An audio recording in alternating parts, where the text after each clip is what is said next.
Okay guys, I'm finally back to work on Uncle Buck. I'm putting the fuel pump in today. The sunning unit is kind of crusty, but unfortunately they're on back order still, and they're $200 for this thing here. So it's crusty, but if it leaks, I can't get one, unfortunately, now, so there's not much I can really do. I'm not going to build one because trying to build this thing would be a lot of work. So I've hit these lines pretty hard with a screwdriver. They're pretty thick. I'm going to soak them down with oil. I don't need them anymore. The only line I'm going to use is the vent line. Unfortunately, because this gas tank's up here, the way the angles and stuff are, I'm going to put the fuel pump here, the Holley fuel pump, in a little bit of an angle. So I'm not sure if that's optimal for the vent. There's a vent on the actual pump here. I'll show you. So this is one of the Sniper retrofit houses I got, basically. You see there it has it's got vent and out. The vent line basically just protrudes to the top hole here. I'm gonna have it like in an angle, so basically the vent line of course it has to be on the bottom. I'm pointing it that way. I need to point it that way towards the side where the fuel lines and stuff are. Unfortunately, the hole's gonna be down a little bit, so what I'm gonna try for now is just capping this one off here.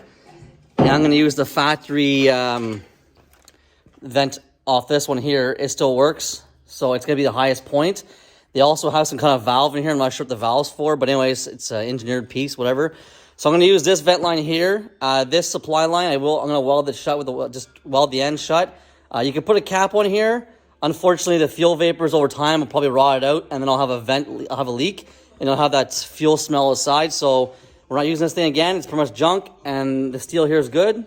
So anyways, I'm going to be able to weld. Someone's been crushing this thing before, so I'm going to weld this tip up here and use this one here. There's also another vent line here. I'm not sure what this is for right here, but I'm going to weld this one up too. I don't know why it's there. It's just open to atmosphere, which is weird. It looks like it's not. The cut. It looks like it's a cut with an actual tubing cutter. But unfortunately, couldn't get a tubing cutter, so I guess this is factory. A spillover valve? I'm not sure. Anyways, it's coming out. I'm going to weld the tip of that one out and this one up, and then basically drill the hole for this fuel pump, and then get this fuel tank installed today. And then this is also a returnless system, so eliminates the needing a fuel pressure regulator upstream. So I had to change my plan. Originally, I was going to put the pump here in an angle. I called Holley. It said it'd work. The issue is I looked inside. My lines go up in an angle this way and come down, so it might hit on that. But I'm able to get it here. I do have a 1/4 inch clamping surface, and he said if the dip is more than over 1/4 inch, it'll seal it.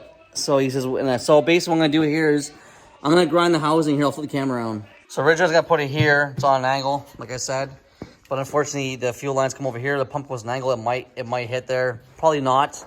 But anyways, I kind of want to keep the pump assembly as high as I can, level. That way, if any air gets up built in here, I can bleed it off through this system, through this vent valve if I want. Anyways, right here, I have roughly here to a 1/4 inch of ceiling area. So what I'm going to do is I'm going to actually cut into this housing here, just grind it flat. Hopefully, I don't break the spot welder or don't weaken it. So that's where the clamp goes. And basically, I'm going to move the pump in more this way. I talked to Holley, he says 1/4 inch around the whole thing is fine. So I got a little more than 1/4 inch. So if I do slide a little bit to the left, I should be fine. Keyword there, should be fine. Okay, so here's the pump sitting there. I got to drop it down maybe a little bit more, I'm not sure.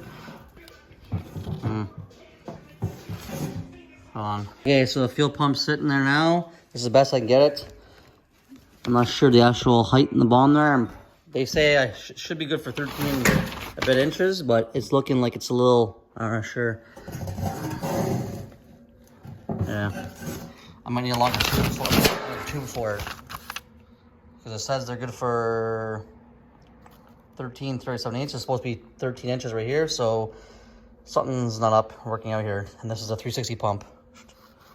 So, anyways, it's in there now. Well, it's just sitting there now. They didn't come with fittings. I don't know why they don't come with fittings. Anyway, so my other sending it goes in here. The lines point this way, so it's all clear. My fuel line on the rail is right here, so I'm gonna run a new line across here. So it turns out this RV doesn't have a vent line on it, factory. What they do is they take a vent line and they just kind of drape it over here on this frame rail. So once in a while, you did smell fuel in this RV. Buddy complained about the smell. He said when on a hot day, you'd smell fumes all around the RV, and he says it's kind of annoying. So I'm going to go to the junkyard. I'm going to grab a charcoal canister and mount it up front, and I'm going to run a line to the front and see if that helps at all and gets rid of some of the fuel vapors. So anyways, fuel pumps here now. I'm going to basically get some fittings. They don't come with fittings, so if you guys need to do a pump, make sure you buy fittings and all the hoses and stuff. I thought it would at least come with some fittings, but you could do AN fittings in it. You could do a barb fitting in it. Anyway, so I kind of get where they're coming from. So anyway, so what I'm going to do is I'll start changing the lines in the RV. It's all hard line, but there's a lot of like 6-inch sections that are soft lines. So I'm placing them with fuel injection line and fuel injection clamps. And then basically I get rid of the factory mechanical fuel pump. And then the Holley sniper is ready to be bolted on. The distributor is already in. A couple things I got to do up front, start wiring it up. And then hopefully within the next couple days, I can start this RV up and hear it and get it to run. I got to weld the bung in the O2 in the exhaust. So I'll do that one day. I got the welder out and I'll do weld the bung in there. I don't want to do the clamp-on style thing because I don't trust them. I'm not a big fan of clamping stuff down. It works some people, but I'd rather it basically just, be welded and be solid, no issues. So I'm going to do that. And then for these lines here, I'm going to loop them to get, I'm still on the fence. If I use I guess factory might have a rollover valve in it. I've blown on it. It doesn't, I don't know. I don't hear a check valve inside there. So I don't know. I'm not sure yet if I'm going to use the Holley or use the actual factory vent line. The vent line has a little something attachment there, so I'm not sure what it's for. But there's a lot of rust in that line because it was open to atmosphere for 30 years. Who knows? So I might just use the Holley one. The Holley one, there's no issues with it. If I run a charcoal canister, I'm pretty sure I'm fine. I'll just run another fuel line to the front for the vacuum line in case, because I'm not sure if vacuum line is approved for fuel. When you slosh around, the fuel might get up in there and sit in the line a little bit, and then it might rot the line out. So maybe what I'll do is I'll just run a fuel injection hose or carburetor hose to the front so it's approved for fuel. Because this guy plans on driving, across North America, and the last thing he wants is a rotted out hose and have to go to a garage, drop the fuel tank, and then this is, it's a 40-gallon tank. It's about 100 liters. It's 100. Yeah. No, it's more than that. Anyways, I can do the math right now. My brain fart. It's about 140 liters roughly of fuel. So last thing I want to do is have to pump this down and then basically, and deal with that shit. So, to spend an extra $30 online, whatever, is done. This is one last problem. I'm also changing the hoses for the fuel pickup here, so they're very crusty. I'll change those out too, make sure they're brand new. That way there's no issues down the road. Anyways, so I'll keep videoing. I'll show you more of the video in a bit here. Okay, so this is where I left off from last year over the winter. Intake manifold's bolt down, it's all sealed up. I got my plugs in just temporary for now. There's one there, there's one going there for the heater hose. Coolant sensor, just testing stuff out. I'm gonna put the distributor in today. Also, I had my buddy order up some L-Block valve covers. This motor only has I think it was 10,000 kilometers on it, so 5,000 miles on it, and the valve cover's leaking. GM stamped steel covers are garbage. It had the ties on it too, spread loads on it. So a lot of people have done the L-Block manifold valve covers, and I have no leaks. It's a cast aluminum piece, so that's done there. Other than that, I'm going to start mounting the distributor. I got a couple of things here I got to tighten up on the, there's an exhaust. This exhaust diverter valve is, I'm going to make sure I'm going to take it apart and make sure that there's nothing in there, make sure it's gutted. Last thing I want is someone that didn't do it properly. The manifold has been, the air pump has been deleted on this and removed. So throttle cable, everything works. I tried it all out, mounted it all up, but I don't want to leave it on for the winter time. So I'm going to start mounting it up, start wiring it up. Change the valve covers, and then basically once the fuel line's all done, I'm going to remove the fuel pump in the front. So I'm going to remove the fuel pump in the front here. I got a block off plate for it, get rid of that. I'm going to run the fuel lines are there, so I'm going to have to run a fuel line up in here. I'm going to see if I can do it in a hard line or something, so I don't like fuel lines close exhaust. Anyways, so I'm gonna work on that. Also, we're gonna do a 4-inch intake on this thing. It's gonna be routed over here underneath the dipstick, around here. We'll do a 4-inch filter down over here in this area here. And I might make a plate to block off some of the, plate here to block off some of the, heat from the fan. I'm also going to redo the tranny cooler. It's not done properly. It doesn't drive in wintertime. This is set up so basically it goes through a factory rad and then it comes out and then goes to the front tranny cooler, and like big clamps laying around, not done properly. So I'm going to get rid of the factory cooler so the rad doesn't get the heat, doesn't heat soaked from the transmission. It has a decent sized tranny cooler in the front, so let's be running solely this way. My buddy knows to let it warm up before he beats on it, but it's an RV. So anyways, and also the other thing we're going to try to do is also look into engine oil cooler. The factory 5.7s had tranny coolers. Sorry, the factory 5.7s on, I think it was like the late 90s, had the factory oil cooler on the oil housing assembly, it bolt right on. So I'm going to see if I can pick up an oil housing and lines and then basically run a small oil cooler up front here, because he plans doing a lot of hills and stuff, and he noticed a lot of hills, the temp gauge was climbing up pretty, for a bit, so he had to put the heat on inside. It's, the rad's decent size, the fan works, the clutch in the fan's good. That's been changed already, but he noticed that it did heat up on a couple big hills, and he plans on pulling a small trailer with this, so he wants it to be 100%. So I'm going to look at, like I said, doing an engine oil cooler separately in the front. I also put a 180 thermostat versus a 195 thermostat. So who knows if before it was leaning out, we don't know. I didn't pull plugs out, didn't really care. It runs mint. We did look at the plugs before when I first got it, and they were a little bit light brown, so I'm guessing the thing was running a little lean. He had a mechanic look at it that I guess supposed to know what he's doing, but yeah, anyways, he said he knows the floor is getting warm on a hard pull, so I'm wondering if this thing was leaning out. We don't know. That's why we're going with the Sniper, so he doesn't have to worry about it. My buddy doesn't really, he's not too mechanically inclined, doesn't want to deal with this kind of stuff, so I wanted to get it so it's done automatically. He just turns the key and drives and goes, and I'll have a gauge in the dash for his temp gauge for his transmission.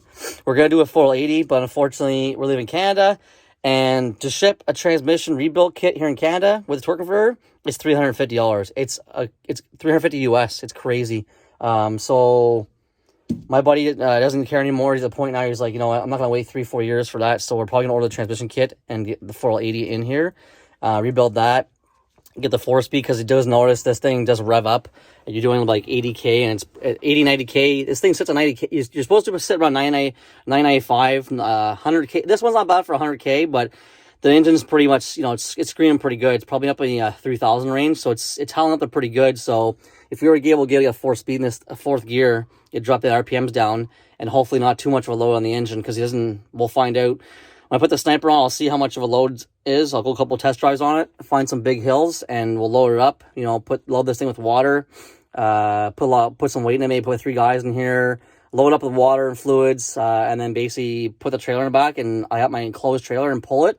And we're going to hit a couple big decent hills we can find and see what kind of, kind of issues we have. So anyways, I'm going to keep working. I'm going to work on the fuel lines today, get it all done, and then basically mount it up and start getting ready to start up.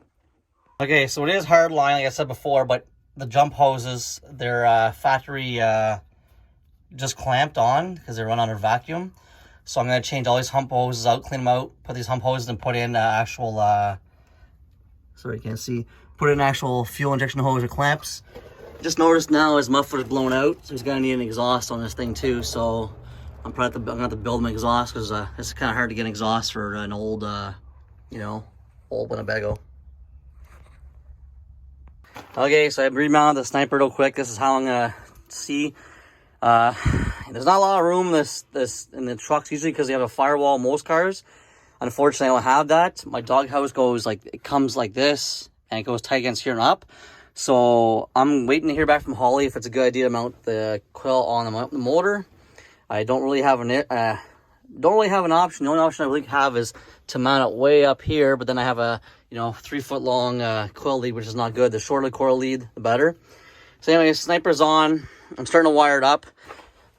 Trying to figure out where to put the CDI box, and I found a good spot here. So right here in this piece right here, I'm gonna have to cut off the windshield washer reservoir and re-weld it, and then I'll mount this right here under the hood. That way it's out of the direct path of the fan, so it won't get super hot up here. So I'll go up here. The wires doesn't really matter. It's actually 4 inches shorter than what I need it to be, so this is where it's gonna go. So I've been doing some planning here, routing stuff, and I'm mounting my CDI box here like I was originally gonna say, and I cut this bracket off here, straighten this can out, put the plate right here, mount beside the master cylinder. I was a little worried at first that the distributor was going to hit the wall, but I have like 2 inches on the back side, so I'm good. It was just deceiving. The ignition coil is going to go there on the side, and then basically the intake's going to snuggle down here underneath in this area here, and go down into this area here. I might make a little divider here, try to block off some of the hot air going in there. Anyway, slowly come together. Put the thermostat in, all the ports in. ECT, air engine coolant temperature gauge is in. I'm just trying to figure out how to wire everything, and I'm routing everything. So far I got it pretty much. Because usually when you do cars, you mount everything to the firewall. Unfortunately, I can't do that here because this has to come off. I have to build a bunch of brackets, and the last thing you want is that thing just shaking all day long. Okay, so anyways, I mount the coil like this. I'm gonna put the bolt in here, this bracket here. I'm gonna have to build a bracket to basically raise up the coil. And the wire's gonna be nice and short, which is awesome. The shorter the better. Maybe I'll mount it straight up like this and put 290s on it. I haven't decided yet. You can even mount it. Yeah, it's gonna be here. Yeah, it's gonna be here. I don't know. It could be over here too. I could do it over like this. But I don't have any brackets there. Here I have 2 holes right here to use. So I'll make a bracket that I can basically put this coil like this. Do a flat plate and then mount this like that, a flat plate like that. And then it's basically right beside the distributor, so the pat's really short, so it'll be nice fat spark in there, make some real power in this thing. Anyway, so I gotta redo the power wire because I'm going longer than normal. Most cars are like 12 feet long. I'm going like 24 feet away, 20 some feet away. So anyways, I'm working on the CDI mount. So basically I cut took the grinder out and grind down some, I don't know what kind of welds they were, like arc welds or something. They're pretty ghetto from back in the 80s. Anyways, here's what it is. So this sits like this on the side of this bracket here I showed earlier. This is for the windshield washer fluid bottle. So I'm gonna space that out. I cut a piece of steel here. And I bolt the CDI on like this. Basically this will sit on the firewall at an angle. I'm gonna have to make a little bracket or something, space this one off the side like this. So I need some more steel to bolt here, to bolt this in an angle, but I'll mount this up first. It's gonna sit pretty close to the master cylinder right here. There's not much room in an RV, so this right here is under the hood. It's in a dry location behind the hood, so that way there's no issues with it. You can mount these like this, but you're not supposed to because supposedly the condensation will sit inside this thing, and it's not good for it. They recommend doing it this way, this way, this way, this way, and this way, but not this way. So anyways, it'll be mounted at an angle like this. It'll be in the front of the area where the fans are underneath, so it'll be some air circulating around it, so it's good for it.